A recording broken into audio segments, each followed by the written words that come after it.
Essence and personality. When work was attempted by one of Georges Gurdjieff's early groups, with members sitting down individually, and also as a group, the tasks assigned were both general and individual at the same time. Participants were asked to try to speak about their life, and instructed to speak in detail, without embellishment but suppressing nothing. Emphasizing only the principal and essential things, without dwelling upon trifles and details. Striving to be sincere and unafraid that others might take things in the wrong way, because everyone participating was in the same position. Individuals were told to try to strip themselves and show him or herself as they really are. Which is why nothing can be taken outside of the group, as nobody would dare say anything if they thought or suspected that what was being discussed would be repeated outside. This requires being fully and firmly convinced. Only then is it possible to speak without fear, with the understanding that the others must do exactly the same thing. In order to put the instruction more easily into practice, they tried first to tell the story of their lives, not at a general group meeting but in smaller groups, composed of people they knew best. All of these attempts, however, came to nothing, as some said too much and others said too little. Some went into unnecessary detail, or into descriptions of what they considered to be their particular and original characteristics. Others concentrated upon their sins and errors, which became more of a confessional. Therefore everything taken together failed to produce what had been expected, and the result was anecdotes or chronological memoirs interesting nobody, family recollections that made people yawn. Something was wrong, and even those that tried to be as sincere as possible, found themselves unable to determine what this might be. Ouspensky tried conveying early childhood impressions that seemed to him psychologically interesting, because he remembered himself at an early age, and was often astonished by some of these impressions. Nobody, however, was interested, and he quickly realized that this was not what was required of the group. He pressed on nonetheless and soon realized there were things he had absolutely no intention of telling, which proved to be a subtle and quite unexpected realization. Gurdjieff's instruction had initially been accepted without opposition, and he'd thought it possible to tell the story of his life without difficulty. In reality, however, this turned out to be impossible, as something inside registered such a vehement opposition to the task that he did not attempt to struggle against it. When speaking of certain periods of his life, he tried to give only the general idea, and suppress any significance of facts. At moments like this he also noticed that his voice and intonations changed, which helped understand other people, as he began to hear that in speaking of themselves and their lives, they too spoke in different voices and used different intonations. Thus emerged neurological language patterns of a particular kind that he had at first heard or observed in himself, which showed that people wanted to hide something in what they were talking about. However, their intonations gave them away. These observations made it possible later to understand many other things. When the group reviewed progress, a difficulty in separating personality from essence was noted.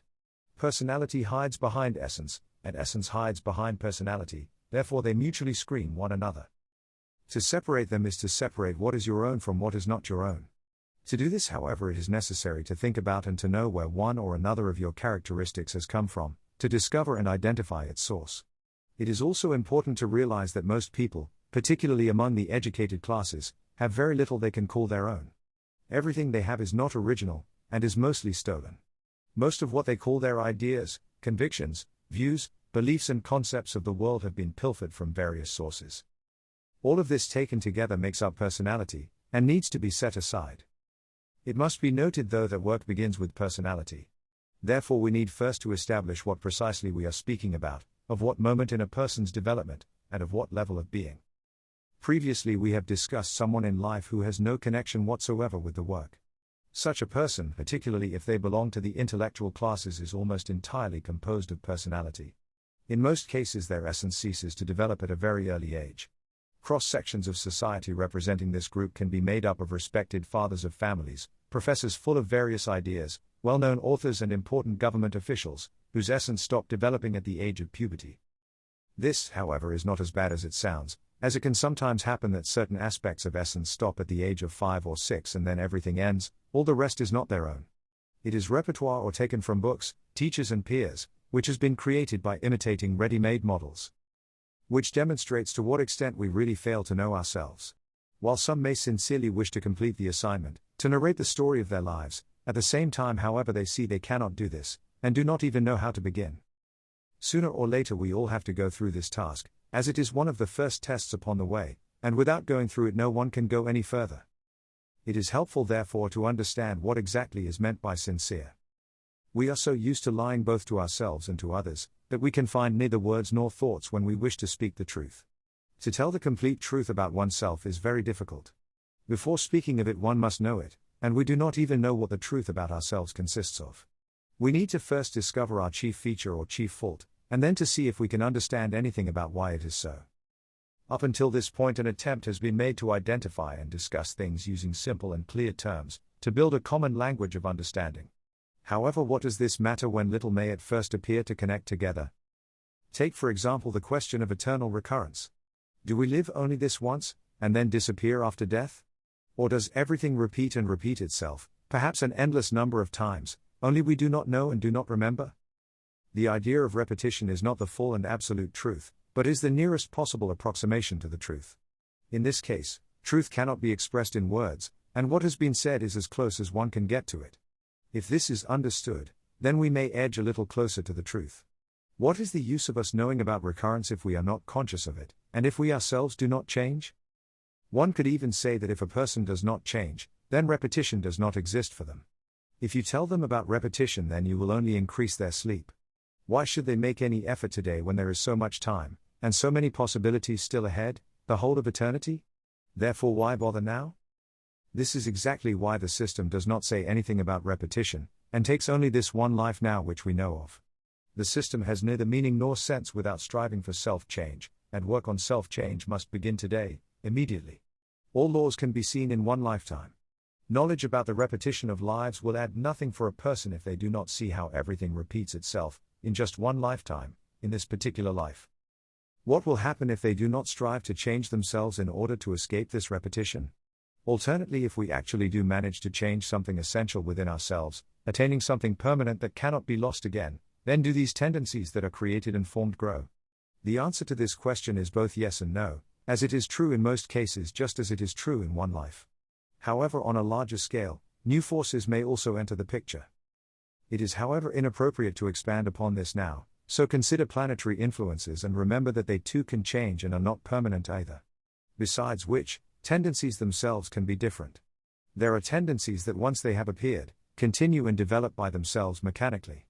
Then there are tendencies that need constant pushing, and which immediately weaken or may vanish altogether, turning into dreaming if a person ceases to work upon them. There is a definite time and a definite term for everything. Book of Solomon, chapter 3, verses 1-8, Ecclesiastes. There is a time for everything, and a season for every activity under the heavens. A time to be born and a time to die. A time to plant and a time to uproot. A time to kill and a time to heal. A time to tear down and a time to build. A time to weep and a time to laugh. A time to mourn and a time to dance. A time to scatter stones and a time to gather them. A time to embrace and a time to refrain from embracing. A time to search and a time to give up. A time to keep and a time to throw away. A time to tear and a time to mend. A time to be silent and a time to speak. A time to love and a time to hate. A time for war and a time for peace. Possibilities or potentialities exist only for a definite time, and not eternally. Gurdjieff conducted an experiment with his group that is documented by Ouspensky, using the technique of post-hypnotic suggestion, in order to demonstrate the separation of personality and essence. One of the individuals chosen was no longer young, and someone that occupied a prominent position in society. At meetings they spoke a great deal about themselves, their family, about Christianity and events of the day connected with global politics. They spoke repeatedly about all manner of scandal and intrigue that greatly distressed or disgusted them. The other person was younger and many in the group did not consider them to be a serious individual at all. They either played the fool or entered into endless formal argument about some detail or other of the system, bearing no relation to the whole. It was difficult often to understand them as they spoke in an intricate and pedantic manner, about even the simplest things, mixing together opposing points of view, and words belonging to different categories or levels. The group was assembled one day in a drawing room of one of the houses used for meetings, and the conversation was going on as usual. Gurdjieff then whispered to those present to observe closely. The older of the two individuals, who had been speaking heatedly about something, suddenly became silent in mid-sentence and appeared to sink into their chair, looking straight in front of them. At a signal from George, the others continued to talk amongst themselves without looking at the subject. The younger person began to listen to the talk and then spoke. The others looked at one another, their voice had become different. They spoke of some observations about themselves in a clear, simple and intelligent manner without superfluous words, without extravagances and without buffoonery. Then they suddenly fell silent, smoking a cigarette and obviously thinking of something. The first older individual sat still without moving, as though shrunken into a ball.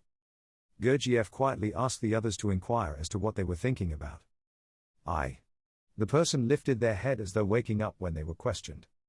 I am thinking about nothing, was the response, smiling weakly, appearing apologetic and even surprised that anyone would be asking what they were thinking about. Well, we were talking about the war just now, said one of the group. About what would happen if we made peace. Do you still think as you did then? I don't know, really, they answered in an uncertain voice.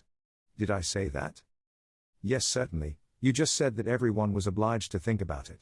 That no one had the right not to think about it, and that no one had the right to forget the prospect of war. Everyone ought to have a definite opinion about it. Yes or no, for or against war. They listened as though they did not grasp what the questioner was saying. Yes. They answered. How odd, I do not remember saying anything at all about it. But aren't you interested in the subject? Asked someone else. No, it does not interest me at all, they replied. Are you not thinking of the consequences of all that is taking place, of the results for us and for the whole of civilization as we know it? The person shook their head slowly, as though with regret. I do not understand what you are talking about, they said. It does not interest me at all, and I know nothing about it. Well then, you spoke before about your family. Would it not be a great deal easier for you if they became interested in our ideas and joined the work? Yes, perhaps, was the response, again in a very uncertain voice. But why should I even think about it? Well, you just said that you were afraid of the gulf, as you expressed it, that was growing between you and them. There was no reply at all to this statement. Then what do you think of it now? I am not thinking about it at all, they said. If you were asked what you would like, what would you say? Again a bewildered glance, I do not want anything. But think, what would you like?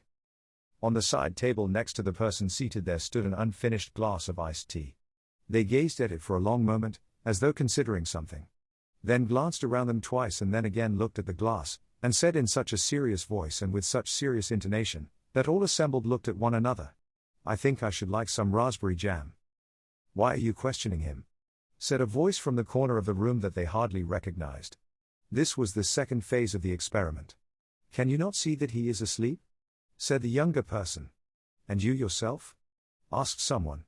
I, on the contrary, have woken up. Why have they gone to sleep while you have woken up? I do not know, came the response. With this, the experiment ended and neither of the individuals remembered anything of the proceedings the following day. With the first person, everything that constituted the subject of their ordinary conversation, of their alarms and agitation, was in fact personality. When their personality was put to sleep, practically nothing else remained. In the personality of the other, there was also a great deal of undue talkativeness. However, behind this personality there was an essence that knew as much as the personality, and in fact knew it better. When personality went to sleep, essence took its place, to which it had a much greater right. Contrary to usual habit, the younger person spoke very little. However, they were observing everything that had been taking place in the drawing room and nothing escaped them. It may appear on the surface as though nothing has been taken in at all, however essence remembers what personality has forgotten. Which is necessary because otherwise personality would pervert everything and ascribe all to ego.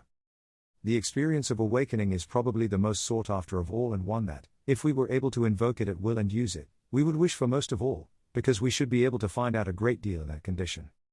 However, at the same time the experience of awakening depends upon the emotional state we find ourselves in. If it were possible to create or stimulate the correct emotional state in ourselves, then it should be possible to arrive fairly quickly at a waking state. In our normal mode of existence, however, this state appears elusive, due to the fact that we find ourselves most often in sleep, that is the state of waking sleep, in which we live our daily lives. There are three ways in which this state can be induced. First, the state can arise spontaneously, by itself, or accidentally as it were. Secondly, someone else can create this state in us by various means. And thirdly, we are able to create it in ourselves. The preferred method is obvious, and it is this that we should strive to achieve in our work. Sacrifice, though, is necessary at the inner altar, as without sacrifice nothing can be attained. However, if there is anything in the world that people do not fully understand, it is this idea of sacrifice.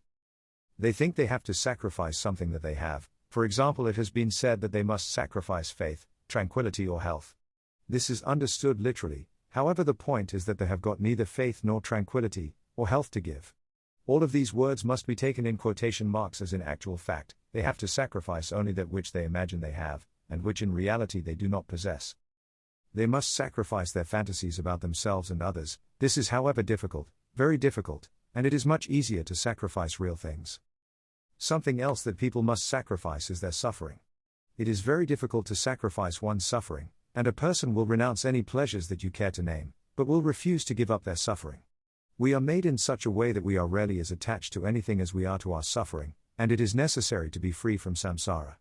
No one who is attached to suffering and who has not sacrificed this burden can work. Later on, a great deal must be said about suffering. Nothing can be attained without suffering, but at the same time one must begin the work by sacrificing their suffering.